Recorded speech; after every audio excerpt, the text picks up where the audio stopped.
Llegamos a Estación Editorial. 8 ya con 30 minutos. Bueno, y hoy queremos comentar a propósito de lo que sucedió este domingo, porque en su natal Georgia murió Jimmy Carter, el exmandatario, como señalan, más longevo de Estados Unidos, porque recordemos, falleció a los 100 años de edad. Militante del Partido Demócrata, fue el presidente número 39 de Estados Unidos, y el mandato, me acabo de dar cuenta que nací cuando él estaba, del año 77 al 81. Bastante complejo, tú nos vas a explicar porque te acuerdas, Alejandro Guillé. Y dentro de los datos, para darte el paso, claro, el primer mandatario estadounidense también en perder una reelección, dentro de las cosas negativas, pero 21 años después de dejar la Casa Blanca, recibió el Premio Nobel de la Paz. Estamos hablando de 2002. Tuvo situaciones bastante complejas en el contexto de la Guerra Fría y también llegó al poder en una situación compleja para el país con todo el escándalo de Watergate, ¿no? Y el tema de la crisis de rehenes en Irán, que tú nos vas a explicar ahí un poco. Ronald Reagan, republicano, le ganó, le quitó la posibilidad de reelección, pero parece que se recuerda bastante bien a Jimmy Carter. Sí, todo el mundo coincide en decir que es el mejor expresidente de los Estados Unidos. Fue más notable su labor como expresidente y como presidente. Ahora, él llega a la presidencia siendo un gobernador de Georgia, que es un estado chiquito en Estados Unidos y mucho peso, y gana porque es un hombre bautista, evangélico. Él predicaba en la iglesia evangélica, de una familia de empresarios que producían una plantación de maní en la zona más pobre de Georgia, en un sector que solo había población de color. Ellos eran los únicos de origen blanco, digamos.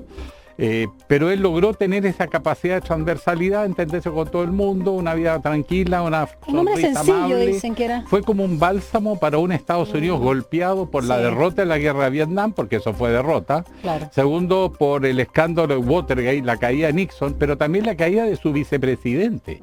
No olviden que Gerald Ford fue nombrado por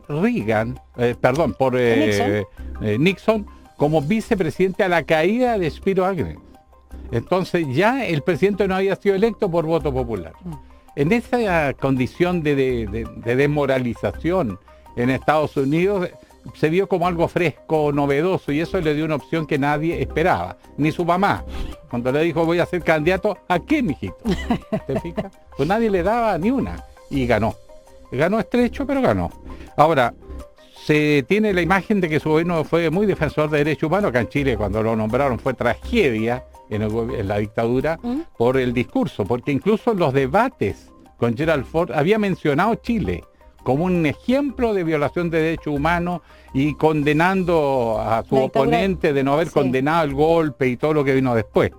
Pero la verdad es que se anduvo medio desinflando, porque tuvo también sus propios problemas, ¿no? En el caso de Irán, por ejemplo, de los rehenes. Donde la caza de los rehenes. Así todo, a nivel de gobierno fue bastante inconsistente, porque tuvo que favorecer finalmente la seguridad de Estados Unidos, concentrarse más en eso. Hubo algunos discursos, algunas restricciones de presupuesto, pero no se cortaron para ayuda militar, lo cual en todo caso nos dejó bien por las cuerdas, porque teníamos el conflicto con los vecinos. Acuérdense que estuvimos a punto de irnos a los coscachos con los 3 vecinos. Y en esa zona estábamos muy aislados. Pero, por ejemplo, logra el acuerdo de paz en Camp Davis entre Israel y Egipto, que le costó la cabeza al líder egipcio después, porque lo asesinaron a consecuencia de esa firma. Después tuvo una buena actuación en la reducción, la reducción de armas nucleares con Rusia, con la Unión Soviética de la época. También tuvo bastante participación en América Latina en el caso del Canal de Panamá. Ah, claro. Perdió la soberanía, ¿no? Él es el que con Omar Torrijos, el mandatario entonces de Panamá, negocia la devolución del canal años más. Lo que se Estamos hablando ahora después. Lo de Trump, que lo quería... Y Donald Trump, de hecho, en esta última campaña lo criticó fuertemente, pero ahora que murió, lo ha elogiado ampliamente como corresponde cuando muere un expresidente.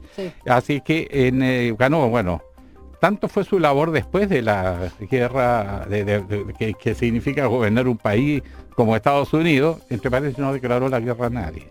Es medio inédito. Sí, inédito para ser un presidente de Estados Unidos. Claro, después él efectivamente a través de una fundación que creó, del Fundación Centro Carter, claro, conocida. Claro, recorrió el mundo, estuvo muy activo, dijo que eran sus mejores años. Es por velar, y perdona, por la obtuvo el democracia y Nobel de las la Paz elecciones, en ¿no? 2002. Sí, la Fundación Carter, que la escuchamos mucho a propósito del tema de las elecciones, para muchos claramente fraudulentas en Venezuela, busca justamente garantizar la democracia en los países. ¿Cuál es la función de la Fundación Carter? Promover los derechos humanos y ya. las libertades, y por lo tanto hacen informes de lo que pasa en distintos países, van como observadores, en elecciones, exacto, y aportan al debate de temas que pueden ser una ampliación de las libertades públicas o de denuncia de violaciones de derechos humanos. Perfecto. Bueno, Carter también fue bastante pragmático, por ejemplo, abriéndose a países del Asia. Al caso de China, por ejemplo, mejoró mucho las relaciones que habían partido bien con Nixon, pero después se trabó ese intento de acercar posiciones. Él las restableció. O sea, fue un hombre que gobernó para el mundo, tuvo intenciones, pero la realidad pudo más. En América Latina fue bastante ambiguo. A la dictadura militar chilena, que inicialmente decía cayó muy mal, después se dieron cuenta que era más retórica que actos reales. De hecho, el cambio en la política exterior norteamericana se produce con su rival, Ronald Reagan, pero en su segundo gobierno, de Ronald Reagan, después de la famosa internación de armas en Carrizal Bajo, el atentado contra Pinochet, Estados Unidos llega a la conclusión de que Pinochet ya no garantiza la estabilidad, no garantiza la paz, que es un factor perturbador dentro de la América del Sur, donde la mayoría de los países ya han vuelto a la democracia, y por lo tanto empiezan a apretar a través de la gestión del entonces embajador Harry Burns, que envió el presidente Reagan, un conservador que finalmente apoyó la campaña del no, ayudó a los partidos a reconstituirse, y además convenció a los europeos de jugarse también por la opción del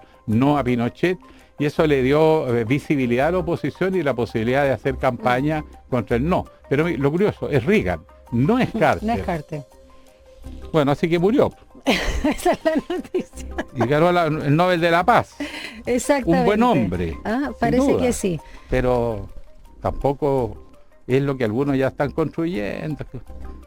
En fin, cuando se es gobierno es una cosa con guitarra. Sin duda. El discurso aguanta todo, pero no siempre cuando se está en el gobierno se puede hacer todo lo que se quiere. Sí, ¿ves? O se tiene toda la voluntad. Por eso es que hay que mejor no meterse. Exacto, y hay que mirar con prudencia cuando se generan críticas y cuestionamientos también. A propósito de otra cosa es con guitarra, tanto en Estados Unidos como en Chile.